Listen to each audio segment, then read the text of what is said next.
kagandahang loob sa amin, O Lord. Lord, I pray, lalo na po, Panginoon, sa aming mga kapatiran na wala pa po dito, Panginoon, nawa, ipuin ko po ang kanilang mga puso, Father Lord, na maalala nila, Panginoon, na ito ay araw para sa iyo, O God. Hallelujah, Jesus. Hallelujah, Lord. Nawa, Panginoon, ang mga anak mo ay i-honor, Panginoon, ang Sabbath day, O God. By waking it holy, O God. Hallelujah. Nawa, maalala kanila, Panginoon, sa araw na ito. At sa mga kapatiran din po namin, Panginoon, na sa mga daan pa po, Lord God. Dahil mo po sila na safe dito sa bahay panambahan mo, Father Lord. Hallelujah po.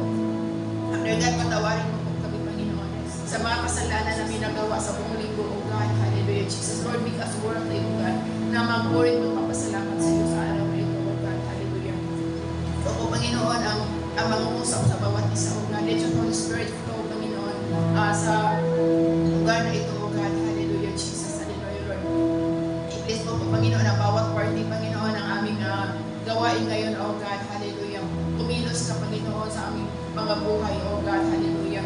Maramdaman namin, Lord, ang iyong yakap, O God. Hallelujah. Bless po, Panginoon, lalo na po ang music team, Panginoon. Hallelujah, Jesus. Na sila pang frontliners, O God. Lord, na sa pagpapaawitan pala, Lord, mararamdaman namin ang iyong pagkilos, O God, sa bawat isa sa amin, O God. Hallelujah, Jesus. The one person of anointing, Panginoon, ibigay mo po, Panginoon, Jesus. Sa lahat ng mga music team, O God, sa mga tumutugtog, sa song leaders, Panginoon, sa back-uppers, O God. Hallelujah, Jesus. Hallelujah, Lord. Lord, ang tinataas po namin, Panginoon, hallelujah, magdadala na yung salita, Panginoon, ang Pastor LB, O Lord, hallelujah. Let your portion of anointing be upon her, O God, hallelujah, na bawat salita na lumalabas sa kanyang bibig, Panginoon, ay nagagaling lamang sa iyo, O Lord, ang magiging kalakasan namin, Panginoon, hallelujah, sa aming spiritual na buhay, O God. Hallelujah, patuloy mo pong kilusan at bitin aming mahal na Pastor LB, O God, upang marami pa po mga kaluluwa na madala sa iyong paanan, O Lord, hallelujah. Salamat, Lord, i-bless mo po lahat ng mga churches, Panginoon, na ngayon ay nagkaroon ng panambahan, O God, hallelujah, Jesus, na Lord, ikaw ang kumilos, Panginoon, hallelujah, sa bawat churches na nagtuturo sa iyo, sa pagtuturo ng katotohanan, O God, patungkol sa iyo, O Lord, hallelujah, Jesus, hallelujah, God. At Lord, hindi po namin pinakalimutan aming bansa Pilipinas, O Lord, hallelujah.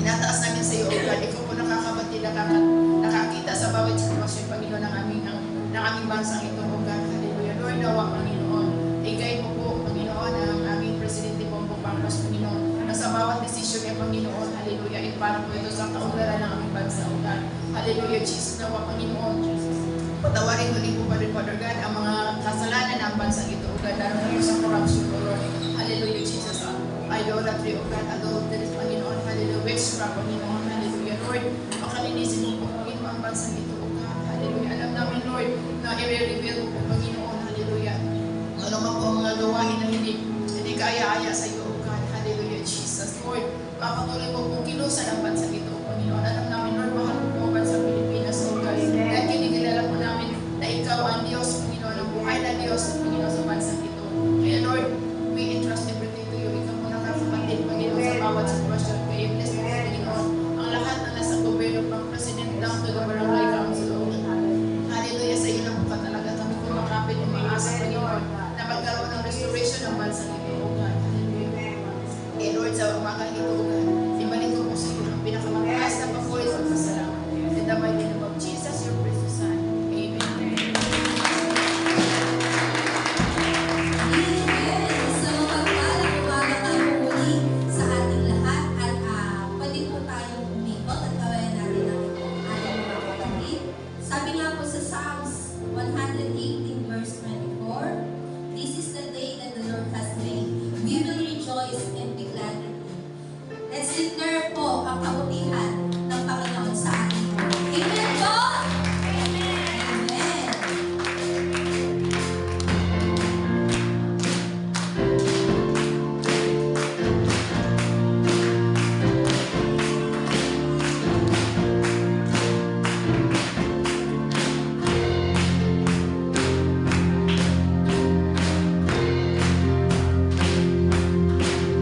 There's a light that I'm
praise, we give you glory, we give you honor. Banal na Espiritu, alam namin, hindi kaya limitahan ang iyong kapangyarihan. Hindi kaya limitahan ang pagkilos mo, Diyos, sa aming kalagitnaan. Huwag mo hayaang manahimik ang aming mga labi to worship you, to praise you in spirit and in truth, O God. Hallelujah, Jesus. Hallelujah, Lord God. Hallelujah. Yes, Lord. Yes, Father God. Lord, salamat po sa pagkakataon at pribileyo na pwede na namin sambahin sa oras na ito. We want more of you, Father. Yes, God. We want more of you. Fill this place, Father, with your presence. Hallelujah. Yes, Lord God. Hallelujah, Jesus. When my heart becomes free, Yes, Lord God. then the shame is Hallelujah, undone. hallelujah, Jesus, Jesus. Your presence, Pour out your spirit, Lord God. Change the atmosphere, Lord Jesus. Holy Spirit, come. Holy Spirit. Holy Spirit, you Yes, Holy Spirit, you are welcome here. Hallelujah. come flood this place and fill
Set a fire down in my soul. Yes, I can't contain, I can't control.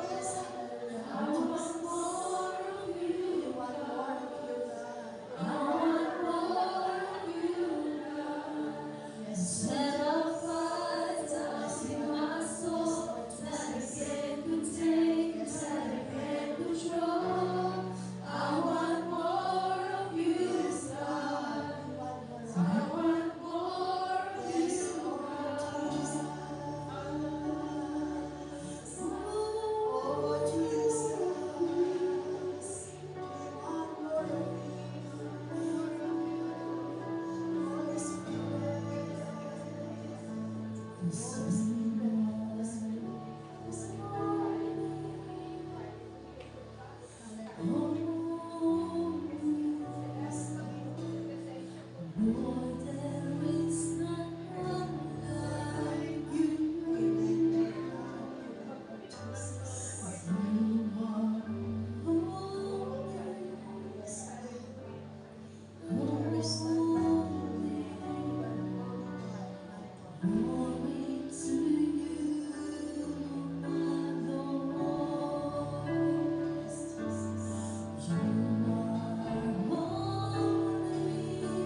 ingatan mo yung puso. Pwede po bang damahin natin ang puso natin?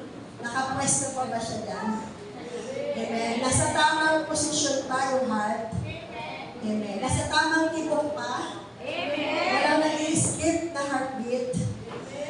Amen. Tinitibok pa ba ng puso natin ng Panginoong Jesus? Amen. Praise God. Sabi po sa Jeremiah 17:10, sige po, tayo sa bed, exercise tayo ng NIV. Basahin natin ang verse. I, the Lord, search the heart and examine the mind, or reward each person according to their conduct, according to what their deeds deserve. Sa Tagalog.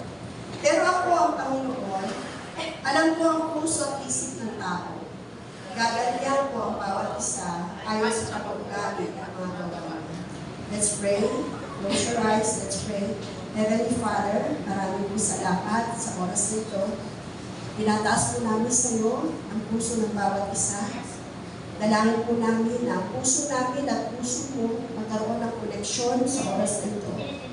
I-bless mo po ang labi ng iyong lingkod. Bigyan mo po ako ng lower portion ng anointing at itago mo po ako sa iyong likuran upang ikaw ang makita, ikaw ang mahayag, Panginoon. God, alam po namin ang kapangyarihan ng Banal na Espiritu ay narito sa aming kalagitnaan. At higit sa lahat, pinili niya ang templo ang aming katawan. Kaya alam po namin ang Holy Spirit is within us.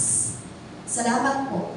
Speak to us individually. Alam po namin, may kanya-kanya po laman ang puso namin at may kanya-kanyang pinagdaraanan. Kaya sa oras po ito, mangusap kang isahan sa bawat isa. Father God, salamat po. Ito po kami sa akong dalangin. In Jesus' name, Amen. Palapakan po namin si Lord. Sabi po, protect your heart. Sabi mo sa katabi mo, protect your heart. Ingatan mo ang iyong puso. Amen. It's a call to actively protect your mind and spirit from negative influences such as bitterness or anger. Amen po? Actively. Ibig sabihin, actively ang protection. Hindi yung magpuprotect ka ngayon, ingatan mo ngayon, mamaya hindi na. Kaya active tayo sa pag-protect sa ating puso, sa ating isip, sa ating spirito, sa mga negatibong naging influensya, sa bitterness at sa galit. Amen po? Yan po kasi ay hindi magagandang damdamin. Hindi yan nararapat na nag-i-stay sa puso natin. Tama po ba? By being careful about what you consume, what you focus on, and the company you keep. Sabi po, maging maingat tayo kung ano yung consume natin. Ano ba yung mga dapat natin tatanggapin? Ano po? By the way, sabi mo muna sa katabi mo, makikinig ako ha, huwag mo akong kakausapin. Yun po yung maghapon namin naririnig sa mga speaker doon sa Cuneta. Kapatid, makikinig ako, huwag mo akong kakausapin. Amen po? Para po mapakinggan natin mo. Ingatan po natin para sa pagkain lang. Amen po? Pag may high blood ka, ingatan mo kung ano yung kakainin. Kung ano yung consume mo. Ingatan mo rin kung saan ka mag-focus. Amen po? Ingatan mo rin kung sino yung sasamahan niya. Amen. Tinamig katabi mo, sumasama ka ba dyan? May maganda ka bang nakukuha dyan sa katabi mo? Amen. Sabi po, it also means being vigilant about your inner self, your thoughts, emotions, and desires, because they determine your actions and shape the course of your life. Amen. Sabi po, maging vigilant, mapagbantay. Amen po? Amen. Yung inner self mo, yung kalooban, hindi lang panglabas. Meron po tayong ka-sister, sinabi niya sa amin, pag siya naliligo ng katawang pisikal, habang naliligo siya, naglilinis siya, pinukuskus niya yung body niya, sinasabi niya, Lord, linisin mo rin yung kalooban ko. Amen? Hindi lang yung panlabas ko ang linisin mo, pati yung kalooban ko, habang naliligo mo siya. Yung inner self natin, mahalaga.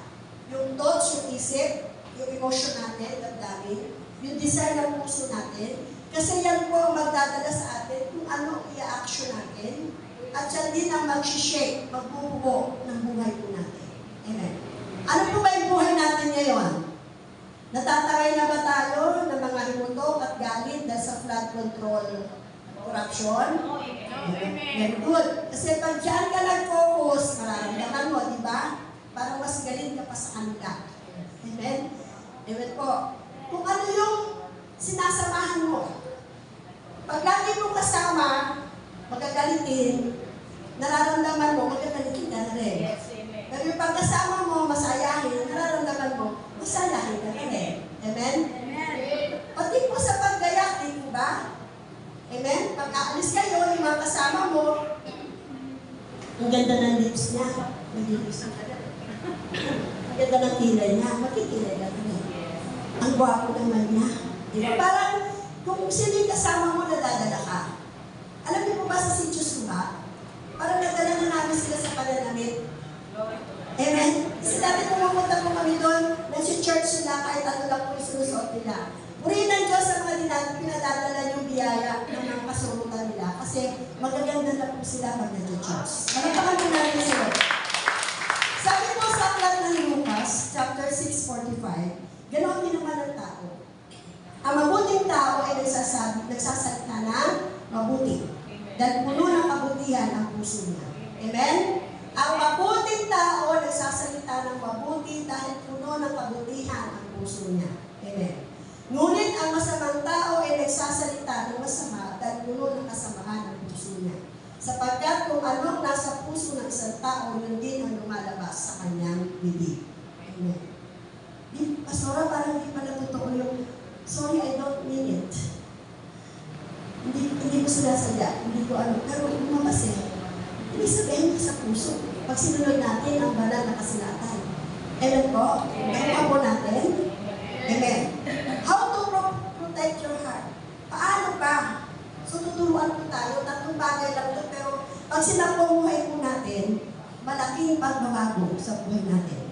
Lalo na po, everyday, nabubuhay tayo sa mundo ito, mga senior, taas kamay, protektahan ang puso. Dahil pag nagalit tayo, pwede tayo one time, big time.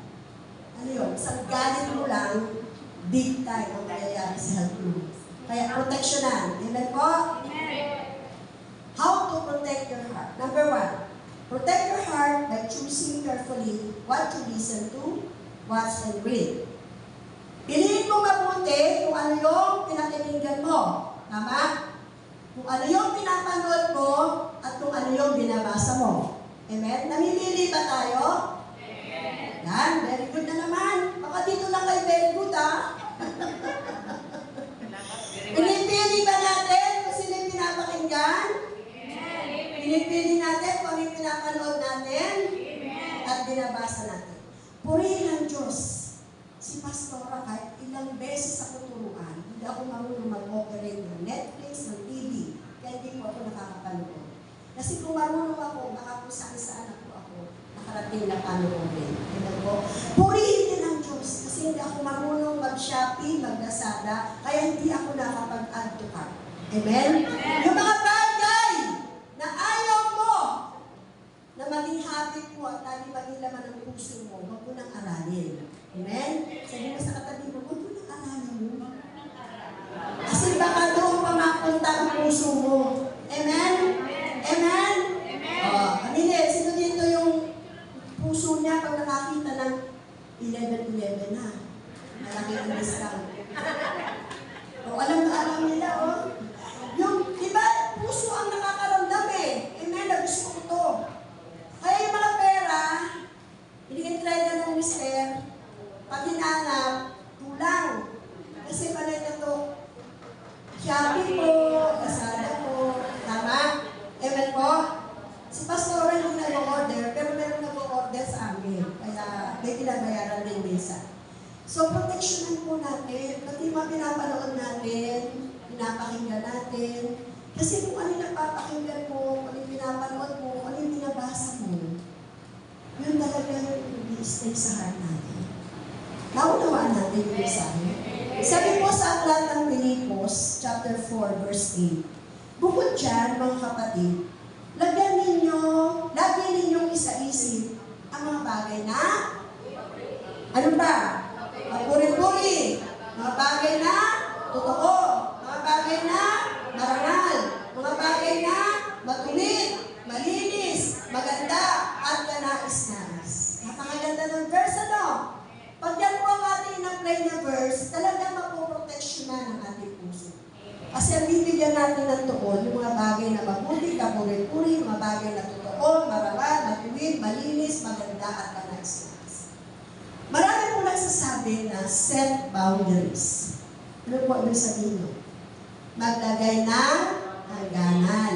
Ano po? Sino yung masaya dito makipagkwentuhan? Taas kamay, aminin. Gusto na masayang kwentuhan, pero kailangan mag-set ka ng boundaries. Amen? Establish healthy boundaries to protect yourself from gossips, negative, and harmful influence. Set boundaries. Pag yung sister mo, nagsasalita na ng buhay ng iba, whoops! Ipag-pray mo na lang, sis. Magkaroon ka ng boundaries. Naintindihan po natin. Amen? Amen? Amen. Ang mga Kristiyano, hindi na mahilig magmarites. Tama? Meron pa ba dito ang Kristiyano na gusto pa ng usapan ng buhay na may buhay? No, amen. Dapat ipakita mo sa kausap mo na gusto mo ng masayang usapan pero may boundaries. Amen? Tinuro ko na po ito sa PND, sasabihin ko po sa inyo. PND is Prayer Discipleship, 7 a.m., 7 p.m. May pastora po nag-share sa akin, tama ang sinabi niya. Pastora, tatandaan mo, hindi lahat ng bagay kailangan mong sabihin sa iba. At hindi lahat ng bagay kailangan mong ipaliwanag. Amen. Amen? Tama? Amen po? Amen. Kasi minsan, kaya nila nalaman, yung ikasasama ng loob mo, sino nagkwento? Ikaw din, sister. Amen? Amen?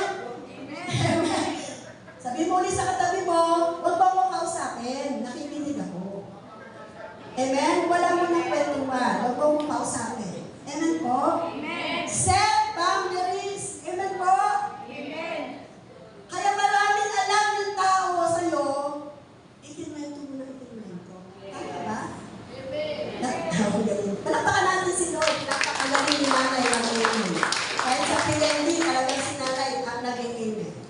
Alam niyo, sa totoo lang, napakasarap po sumunod sa Diyos. Amen. Amen po. Wala silang malalaman kung hindi ka nagkwento.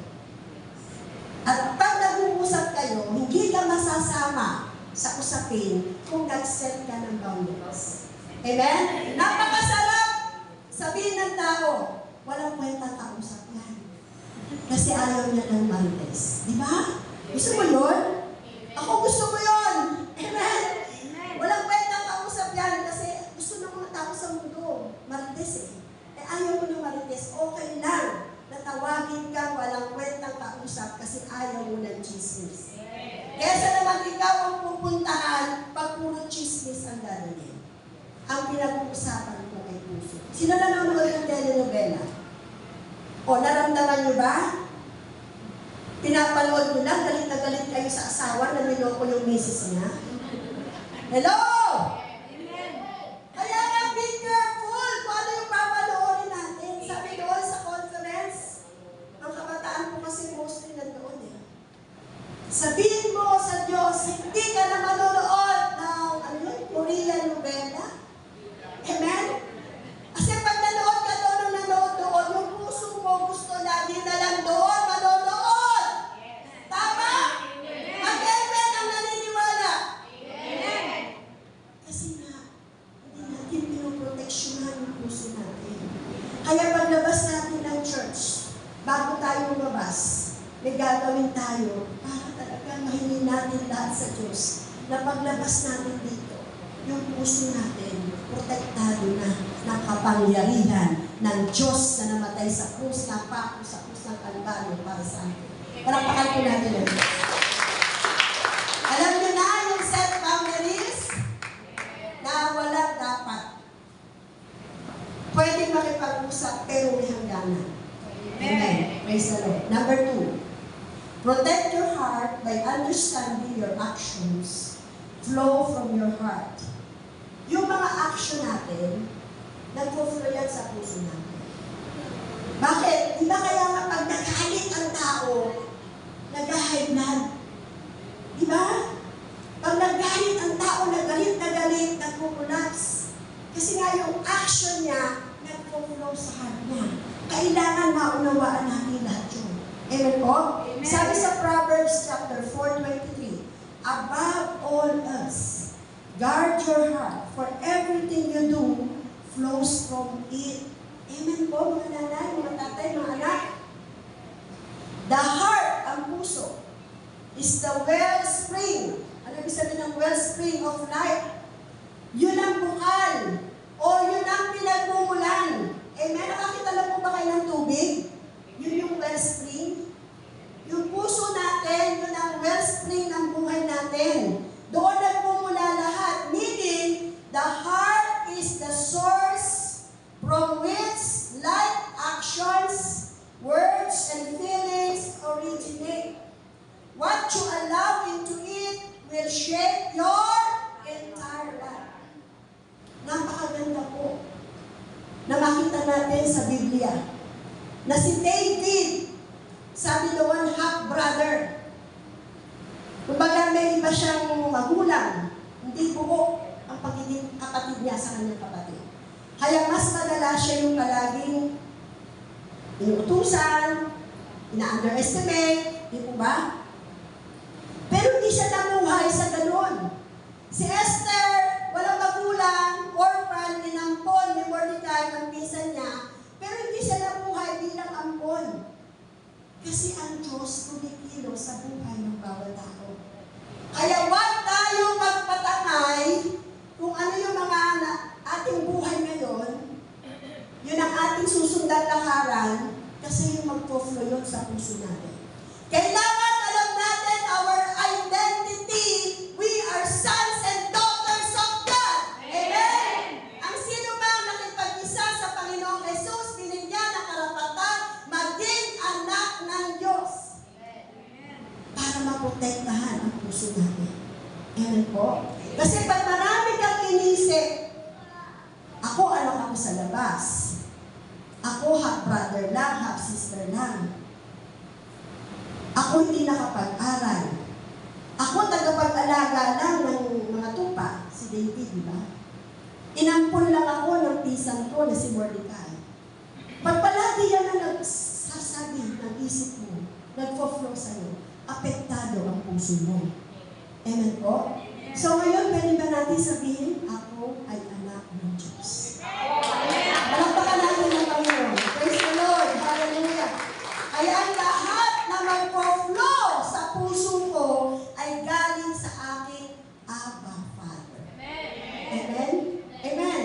At tinubos ako ng Panginoong Jesus sa krus ng Kalbaryo, tumigis ang kanyang dugo para hugasan ang lahat kong kasamaan at kasalanan. Kaya ang kasalanan ko noon, ngayon, bukas ko ako hingi ng tawad, patatawarin ako ng Diyos. Amen. Amen po? Wala dapat namumuhay na nandun ka sa buhay na alam mo na hindi mo dapat dinadamdam, iniisip.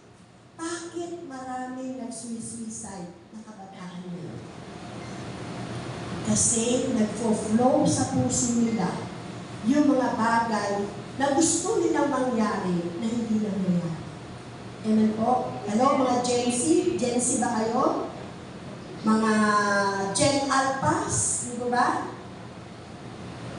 Yan po ang magiging prayer request natin at hilingin natin sa Diyos.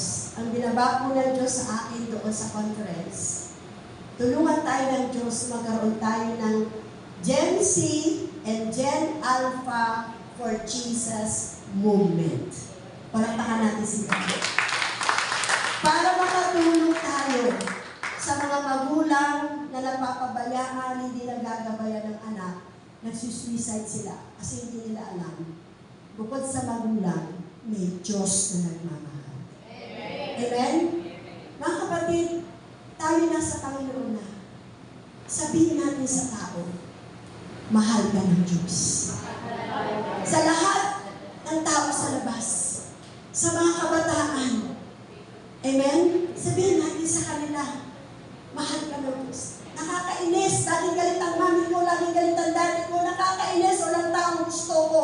Mahal ka ng Diyos. May planong maganda ang Diyos sa buhay mo. Kahit mga bata sa feeding, amen, mga kabataan, lagi natin ilagay sa puso nila, mahal sila ng Diyos. Doon po ang paulit-ulit na sinabi ng isang speaker, si Pastor Lane, I am rooted and grounded with love. Amen? Kailangan nyo naman ang puso natin. Hindi naman ako mahal ng tatay ko, hindi ako mahal ng nanay ko, hindi ako mahal ng mga kaklase ko, hindi ako mahal ng mga tao sa kapaligiran. Okay lang. Basta, I am rooted and grounded with love of God. Amen? Mahalaga, mahal tayo ng Diyos. Malapakan po natin ang Panginoon. Hallelujah. Sabi po sa number 3, protect your heart by prioritizing your spiritual well-being. Maingatan po natin ang ating puso kapag inumuna natin yung kapakanan ng ating spiritual well-being.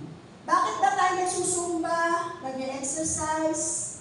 Gusto natin maprotektuhan yung ating physical well-being. Tama? Pero dapat mas pahalagahan natin protektahan ang ating spiritual well-being. This means seeking a connection with God to guide your inner life. Ibig sabihin po niya, kailangan intentionally yung tayo ang magkakaroon ng eagerness, effort, intention na magkaroon tayo ng connection sa Diyos. Amen po? Para ang Diyos ang magagabay sa ating inner life. Amen po ba? Amen. Huwag tayo kumuha ng connection sa mga tao sa labas na may kapangyarihan. Limitado lamang ang magagawa nila sa atin. Agree ba kayo? Na sa Diyos tayo dapat kumuha ng connection? Dapat we are always connected with God through the power of the Holy Spirit in Jesus' name. Lagi tayong connected sa Diyos. Ang napakagandang halimbawa, si David at si Esther. Nababasa natin sa Biblia, di po ba? Isang binatilyo na kayang patayin ang Goliath dahil lamang sa 5 bato sa tirador. Dahil malapit siya sa puso ng Diyos. Paano ka magiging malapit sa puso ng Diyos kung wala kang connection sa Diyos? Magiging malapit lang tayo sa puso ng Diyos kung magiging mapanalangin tayo at lagi tayong humingi ng guidance at advice kay Lord. Amen po? Amen! Yung mga kabataan na nakakarating sila sa pagpapatiwakal, lagi sila nakatingin sa advice ng kaibigan dahil akala nila yung sinasabi ng magulang nila hindi para sa kanila. Mga kabataan, taas kamay. Sige, kahit di kabataan, taas na. Ayaw magtaas ng hindi kabataan. O dati naging kabataan. Dati naging kabataan ka. Amen. Di ba nagmamaktol ka pag sinasabihan ka ng magulang mo? Hindi mo alam ang tunay na nagmamahal magulang. Una ang Diyos, pangalawang magulang. Lahat na sinasabi ng magulang para sa ikakabuti ng mga anak. Amen. Pero ang dating sa mga anak, hindi tama, hindi maganda, hindi siya mahal. Kaya kukuha ng advice sa kaibigan. Amen po, sa internet, kukuha ng advice sa internet. Amen po. Doon niya ipubuhos yung kanyang isip, puso, lakas sa internet. Kaya ang dami pong napapaliko ng landas. Pero kung po protektahan natin ang ating puso sa pamagitan ng uunahin natin ang ating spiritual well-being. Nagdadasal po ba tayo pagkagising? Nagdadasal po ba tayo bago matulog? Hindi ba tayo nagtulong sa Diyos pag tayo namumroblema? Amen. Yun po ang dapat. Guidance. Sumusunod ba tayo sa kautusan ng Diyos? Amen. Yun naman si Esther. Amen po.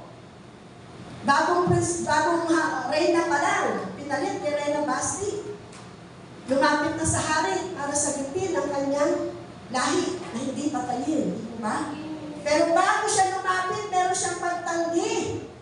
Dahil nga, hindi naman siya pinapatawag ng hari. Sabi ni Mordecai, hindi mo ba nalalaman, kaya maaaring nilagay ka ng Diyos dyan, may plano gamitin ka ng Diyos. Mga kapatid, kaya tayo nandito, may plano ang Diyos.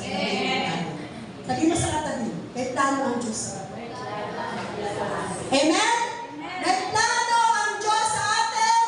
Kaya nandito tayo ngayon, naririnig natin ang mensahe niya. Mga nasa online, may plano ang Diyos sa iyo, kapatid. Amen? Hindi pa tapos ang Diyos sa buhay natin. Amen po? Kaya po sa Kanya tayo sumangguni, sa Kanya tayo magtanong. Sabi po sa Psalm, awit 51:17, my sacrifice, O God, is a broken spirit, a broken and contrite heart.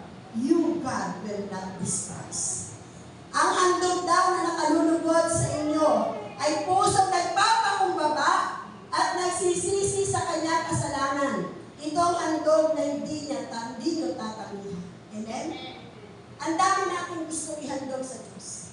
Pero yung pusong nagpapakumbaba at pusong nagsisisi, broken spirit, and a broken and contrite heart, yan ang hindi tatanggihan ng Diyos. Pag tayo nagpakumbaba sa Kanya, lumapit tayo sa Diyos na may pagsisisi, gustong-gusto niya ng Panginoon. Amen? The true offering God desires is a spirit that is humble and seeking God's guidance. Kaya huwag kang mahiya lumapit sa Diyos. Huwag ka nang mag-atubili na lumapit sa Diyos. Dahil sa panahon na kailangan mo yung solusyon sa problema mo. Sa aklat ng Hebreo, sinabi yan. Sa panahon na kailangan mo yan, solusyon sa pagsubok mo, ibibigay yan ng Diyos. Huwag tayong mahiyang lumapit sa Diyos. Sabi mo sa katabi mo, huwag ka lang mahiya. Sa Diyos mo, sabihin ang iyong kalagayan. Amen? May babayaran ka ba? Sa Diyos mo sabihin, may babayaran ka.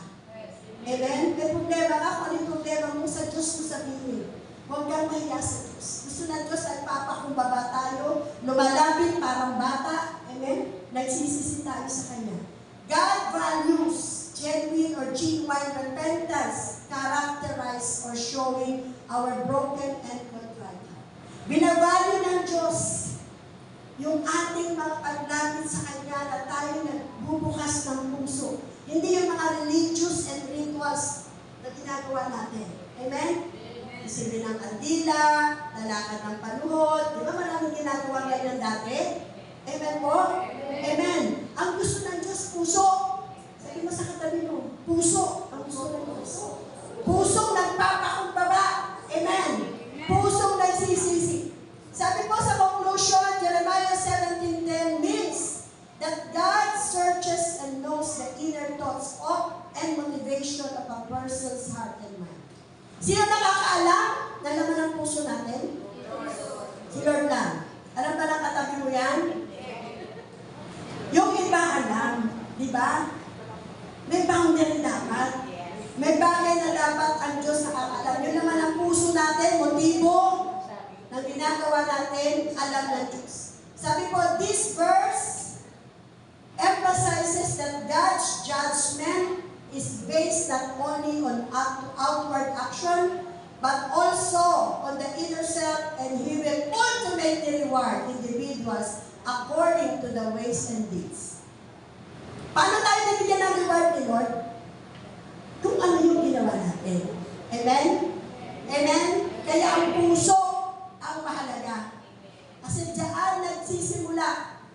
Di po ba? Siya ang source. Amen po? Amen. Ano yung sinabi kanina? Siya ang wellspring. Siya ang pinagmumulan. Puso ang pinagmumulan. Kaya dapat natin siyang ingatan. Puso din ang makapagsasabi kung saan tayo pupunta. Sa lake of fire o sa heaven. Amen? Kaya kung ang puso mo ngayon ay punong-puno ng hinanakit, ng tampo, ng galit, ng bitterness, na-offend, laging na-offend. Si David hindi na-offend, kaya naging king. Amen? Si Esther hindi na-offend, kaya naging queen.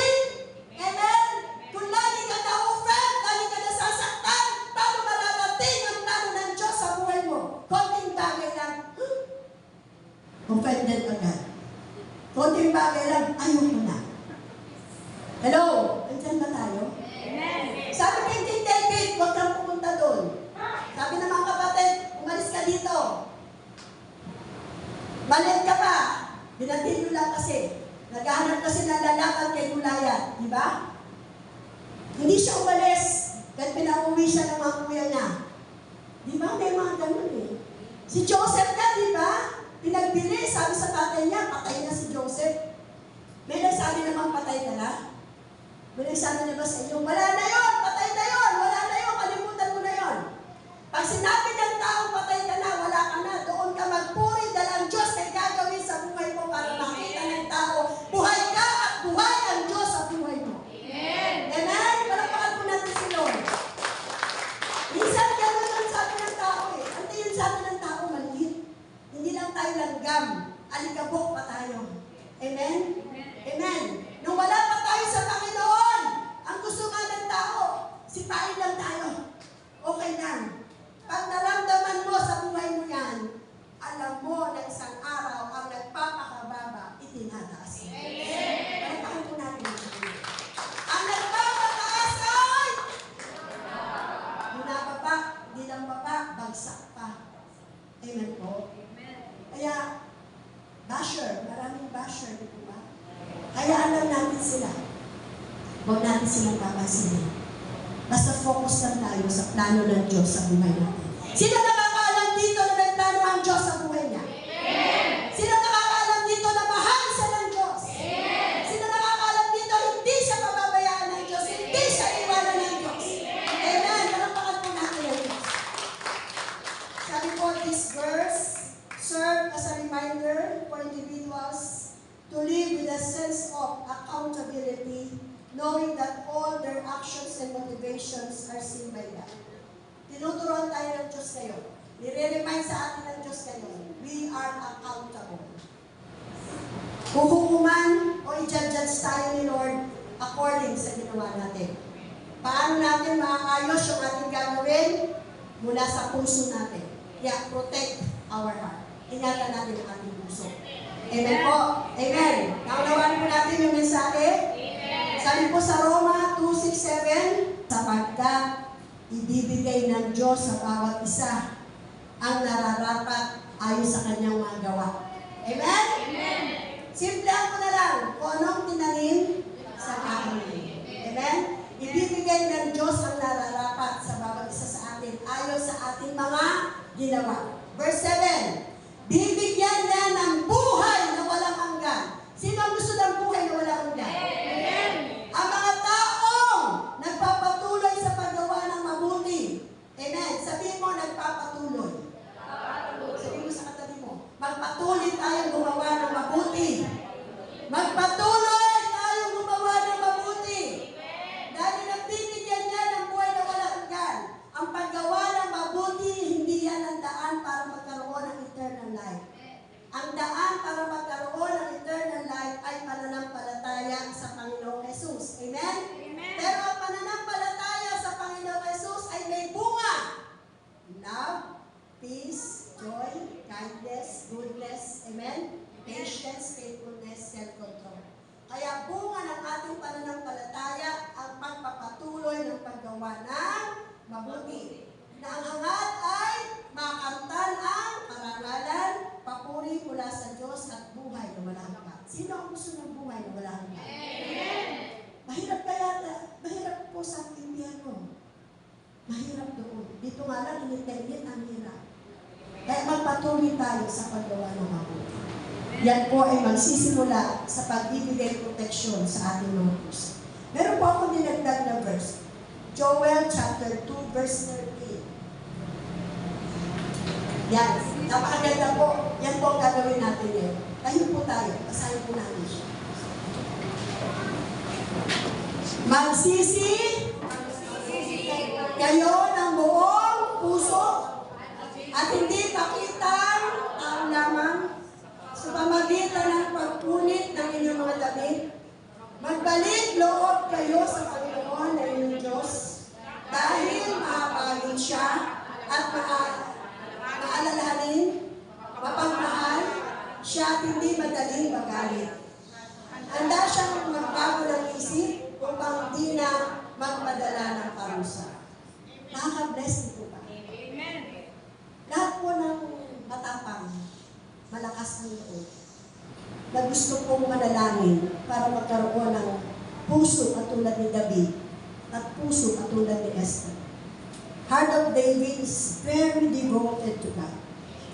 Heart of Esther is very obedient to God. Kaya po sila pinarabalan ng Diyos. Tayo po ay magsisisi ng buong puso. Kasi sa panahon sa Old Testament, pinupunit ang mga damit. Yung pagsisisi po natin, hindi dapat na nakitang tao lamang. Naiyak ka ng iyak, mahagulgol ka, naglulupasay ka sa iyak. Ang gusto ng Diyos, buong puso. Kasi gagawin po natin ito para lalabas tayo ng templo ng Diyos na malinis ang puso natin. And at the same time, for our beloved nation. Kailangan po ng Pilipinas ang mga anak ng Diyos magpakumbaba, manalangin, humingi ng tawad sa Diyos, talikuran ng kasamaan, upang muling magpalain ng Diyos sa ating bayan. Sabi po dito, hindi siya madaling magalit. Magbalik loob tayo sa Diyos. Mahabagin po siya. Maalalahanin ng Diyos. Mapagmahal ang Diyos. Hindi siya madaling magalit. Handa ang Diyos na magbago ng isip para hindi na magpadala ng parusa. Sige po, aawit po tayo sa Panginoon ng pusong dalisay. Kapatid, kung sinasabi ng Diyos sa iyo, lumapit ka sa harap para humingi ng malinis at dalisay na puso sa Diyos. Ating sabihin sa Diyos, natulungan tayo, bigyan tayo ng malinis na puso. Magsisi tayo, pati ang ating bansang Pilipinas, nilapit natin sa Diyos. Upang ibaba ng Diyos ang magpapala sa ating mahal na bayan. Mapalad po tayo ngayong umaga. Kasi ang Diyos nakahanda, bigyan tayo ng pusong dalisay. Hallelujah, Jesus. Kami at aming bayan, Panginoon. Father God, hingin mo po ang puso ng bawat isa. Pusong nagbabalik loob sa iyo, O Diyos, sa oras na ito. Pusong nagbabalik loob sa iyo sa oras na ito. Mayakapin mo, Lord. Yakapin mo po ang bawat isa, Panginoon, na nagtanais ng pusong dalisay, O God. Salamat, Ama, salamat. Nais namin sambitin, O Diyos, ang mga salitang ito. Abba, Father, Abba, Abba. Patawarin mo kami sa aming mga kasalanan at pinatatawad na po namin ang lahat na nagkasala sa amin, O Diyos. Abba, Abba, Abba, pinatatawad na po namin ang lahat na nagkasala sa amin. God, nais namin lumabas sa templong ito. Nais namin lumabas sa templong ito na meron kaming bagong puso. Malinis na puso, Panginoon. Salamat po, aming Diyos, Ama. Salamat sa pagdinig sa aming mga dalangin. Salamat po. This is our prayer. In Jesus' name, everybody shout! Amen! Amen! Amen! Amen! How great is our God? Sing with me, how great is our God, and all will see how great